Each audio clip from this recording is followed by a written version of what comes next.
એક તરફ અમરેલી લોકસભા બેઠક પરથી વિપક્ષના નેતા પરેશ ધાનાણી પ્રબળ દાવેદાર હોવાના સમાચારો વહેતા થયા હતા, ત્યારે આ બેઠક પર હવે નવો વળાંક આવી શકે છે।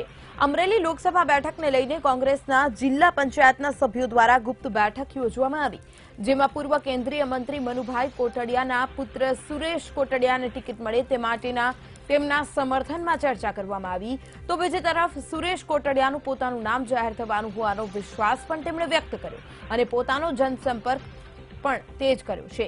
ગુપ્ત મીટિંગમાં જિલ્લા પંચાયતના 34 સભ્યો પૈકી 29 સભ્યો હાજર રહ્યા, જો કે આ બેઠકમાં સ્થાનિક ધારાસભ્યોને આમંત્રણ નથી આપવામાં આવ્યું।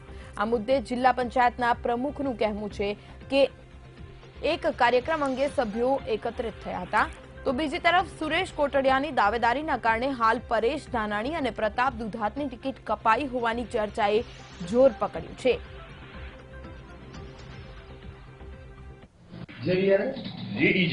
પ્રતાપ દુધાત અમરીશભાઈ કાલ મળી આવ્યો, કનુભાઈ કલસરિયા પાસે કાલ જઈ આવ્યો, પીએમ ખેની પાસે કાલ જઈ આવ્યો, પછી જાફરાબાદ આવતો મળી આવ્યો।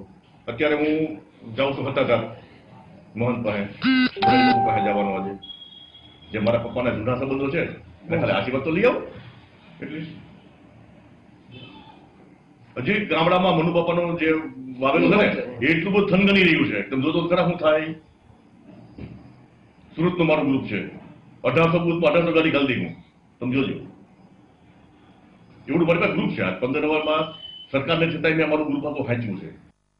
બધા જ અમે જિલ્લા પંચાયતની આખી ટીમ અને તમામ સમિતિના ચેરમેન પ્રમુખો સાથે રહી કામ કરવાના છે અને આજે થાળ રાખ્યો છે, સાથે મળી જમશું, એનાથી વિશેષ અમારો કોઈ એજન્ડા છે જ નહીં। વિધાનસભાની બેઠકોનો એક પણ ધારાસભ્યો નથી, જિલ્લા પંચાયતના સભ્યો છે,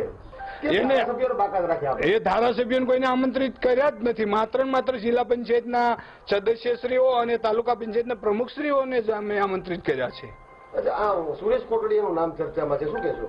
એ તો ભાઈ આ તો લોકશાહી છે અને કોઈ પણ ઉમેદવાર કોઈ પણ વ્યક્તિ ઉમેદવારી કરે, કોઈ પણ પાર્ટીમાં એનાથી કઈ બોલવું ના હોય, ટિકિટ જે આપી એ તો કઈ જિલ્લા પંચાયતના ક્રાઇટેરિયામાં આવતી વાત નથી, એ તો સ્ટેટ લેવલ અને દિલ્હીનું રાજનીતિક રાજકારણ છે, ત્યાંથી જે હાઈકમાન્ડ નક્કી કરશે જેને ટિકિટ આપશે એની સાથે બધા અમે કામ કરવાના છીએ। સુરેશ કોટડિયાના સમર્થનમાં એમ વ્યક્તિગત કોઈના સમર્થનમાં નથી, પાર્ટી જેને ટિકિટ આપશે એના સમર્થનમાં। એટલે મેં લોકસભામાં દાવેદારી કરી હતી, હજી એવો કોઈ સૂચના મળી નથી, ઓફિશિયલ સૂચના નથી મળી મને, પણ મને આશા છે કે 100% ટિકિટ મારી ફાઇનલ થશે। અચ્છા, જીતનો કેવો વિશ્વાસ છે? જીત 100% વિશ્વાસ છે મને।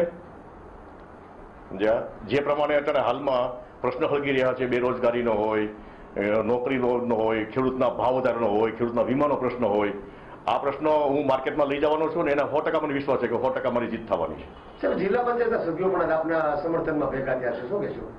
ના, એ તો એ લોકોને મેં કીધું હતું ભાઈ તમે બધા ભેગા થઈને પોતાનો વિસ્તાર સંભાળી લો, અત્યારે એક રાઉન્ડ વાળી લગાવ્યો, તમે જે વિસ્તારમાં 25 ગામ આવતા હોય ત્યારે વાતાવરણ થોડુંક